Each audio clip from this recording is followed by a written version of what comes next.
Здравейте на всички и добре дошли в Las Vegas Convention Center, защото CES вече официално започна или поне вече има витрини навсякъде, които можем да разглеждаме. Освен презентациите на всички големи тек компании, които се присъединиха към CES, е пълно с всякакви различни малки компании, китайски, американски и какви ли още не. Така че сега ще ви взема с мен да пообиколим и да разгледаме най-странните смартфон аксесуари, които има на CES 25. Събитието е гигантско и буквално ще навъртим около 15 000 крачки само по време на това видео, така че се абонирайте за канала, харесвайте видеото, защото това няма да е единствения път, в който ви взимам с мен да обикаляме. Очакват ви и много още интересни видеа, така че се присъединете с нас на CES 2025. Тук навсякъде е доста шумно, така че още от сега съжалявам за ужасното аудио. Навсякъде е пълно с смарт пръстени в всякакви разновидности, всякакви размери и всевъзможни дизайни.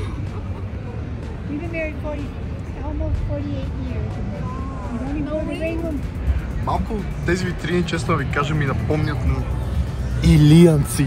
Ако сте от София, може би знаете за какво става въпрос. Даже и да не сте от София, най-вероятно всички знаете Илианци.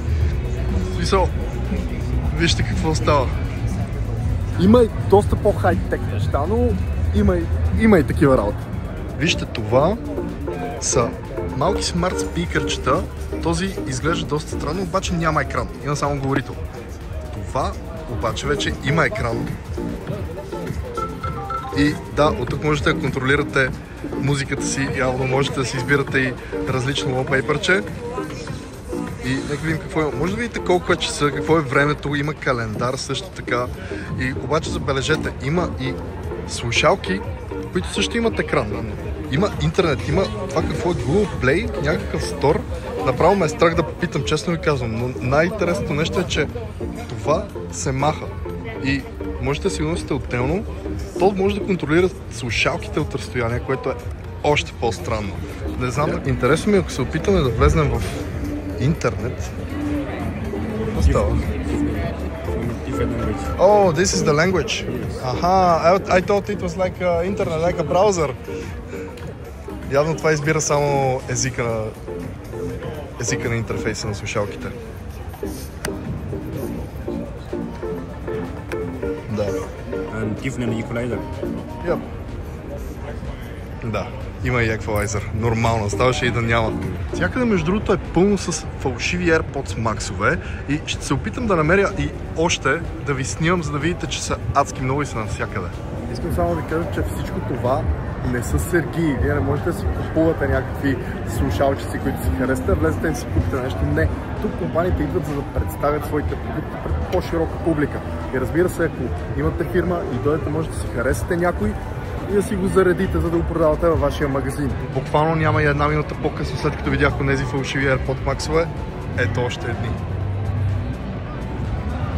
Ето и още смарт пръстени. Буквално е пълно с такива. Навсякъде. Както може би знаете, в Азия е много популярно хората да си правят караоке партита и ето, че това е едно all-in-one решение с два микрофона вътре и екранче, което чете текста, разбира се. Още фалшиви AirPods Max-ове. Знам за летящи коли, обаче вече явно имаме летящи мотори. Търсите пръстен, който да е едно към едно, като този на Samsung. Ето го бранда. А това в момента на очите ми са смарт очила. И в момента на екранчето виждам скоростомер, въртомер и карта. Екранчето е мега малко, почти не се вижда и е адски разфокусирано. Когато попитах хората за какво друго могат да се използват тези очила, те не ми казаха някаква конкретна функция, която изпълняват. Когато ми казаха, че се търсят колаборатори, с които вече да изградят самите приложения, но те имат готовия хардуер. И познайте, още фалшиви AirPods Max. Това са други смарт очила, само където те нямат екрана, имат само две малки камерки от двете страни. И съм ще знам дали са две или една. Не видях точно направили си така, че да изглеждат като две, заради дизайна, разбира се. Но ето как работи. Буквално цъкате това копченце, чува се този звук и правите снимка. А това на главата ми в момента са очилата на X-Real, които са си full on immersive experience. Смисъл, това си AR очила и в момента даже не си виждам телефона, виждам някаква игра, защото са свързани към тази конзолка. Какво е това изобщо? Steam Deck. Не мога изобщо да ви покажа как изглежда, но е уникално. И когато, когато цъкнете ето това бутонче, можете тотално да си ги замъглите и сте буквално вие и екрана и е уникално. Леле, съжалявам, че не ви показах повече кадри с очилата на X-Real, обаче това преживяване мисля, че ме промени като човек. Наистина това беше уникално. Просто си представям ситуацията как сте, например, как съм на самолет или в влак или като цяло в някакво транспортно средство и не съм шофьор. Просто си слагате на главата, пускате си нещо и забравяте. Даже може да се върши някаква работа с тях. Брутално е. Такова нещо наистина не бях изпитвал до сега. Знаех, че съществува, но не знаех, че е чак толкова добро. Единственият проблем е, че не работят на батерия. Има едно кабелче, което стърчи от тях. Правим само една бърза отбивка до Media Lounge, да си вземем малко кафе и продължаваме напред. Сега ще участваме за giveaway. Small price, че дай да видим какво ще е то. It's like a metal ring. You can put it on the back of your phone and it's magnet. И ако се нуждаете от най-светещите слушалки, ето ги и тях.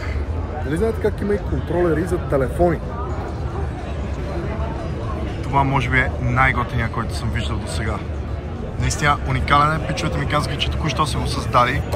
Това е първото нещо, което се появява изобщо пред публика на CES и точно за това го няма да го пипнем, да го докоснем, защото все още май не искат много хората да го пипат. Но да, ето така изглежда в затворено положение. Ето така се казва компанията, така че със сигурност следим да излезе този продукт, защото ми е много интересно как ще изглежда в финалната му версия. Ето и телефони, върху които се ходи. Сега ще въртим колелото на късмета и ще видим какво ще си спечелим. Може да спечелим и Powerbank. Спечелих чанта. Много ясно, вижте какви неща ще спечеля точно чанта. Thank you, bye bye. Еми, добре, поне чантичката е доста готина. Не мога да повярвам. Сега ще ви покажа, може би, най-напъпания и най-якия гимбъл, който някога съм виждал. Сега ще видите с какво става въпрос. България. Ето за това ви говоря. Това е едно доста казарско гимбълче, което има ето тази камерка, на която като им направим този OK sign и веднага започва да ни следва. Като направим така и спира да ни следва. Най-готиното е, че освен телефони, може да държи и безогледални камери. И като цяло изглежда и се усеща много стабилно. Хора, можете да отидете да го чекнете, наистина много як продукт. И между другото, what was the price of it? $299. За това нещо, да, включва и камерката, включва абсолютно всичко. Допълнителни приставки, с които можете да сложите и камерка. Наистина уникално. По-евтино от DJI и е просто брутално, наистина. Ако сте фенове на Transformers, можете да си изберете каквото си поискате. Вижте, това са лежични слушалки, които светят. Това мога да ви гарантирам, че е отвратително качество и добре, че хората, които ми ги показват, не ме разбират какво говоря, защото сигурно щяха да ме изгонят или пребият. Вижте какво става. Виж тук.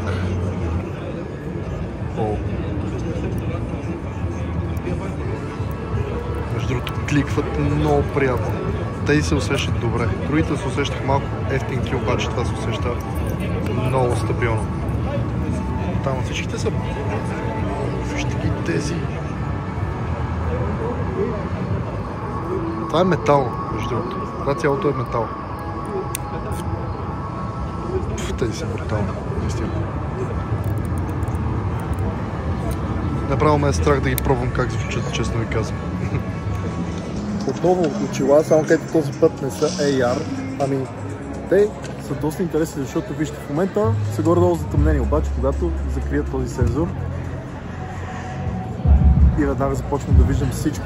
Те също така имат и Bluetooth функционалност, защото можем да се свържем с телефона, можем да спускаме музика, да извършваме телефонни обаждания и така нататък. Вижте, а това са кейсчета, на които можем да заредим каквато снимка си поискаме. 10 seconds to transfer the second. О, става дискотека. И това не изисква никаква батерия, нещата просто се случват. Между другото, уникално. What's the price of that? It's about $20. Което, между другото, ми звучи доста добре. Усеща се самото кейсче е доста приятно, доста здраво, така че според мен това е оферта. А това, може би, е един от най-яките пауърбанкове, които някога съм виждал. Това нещо е уникално, наистина.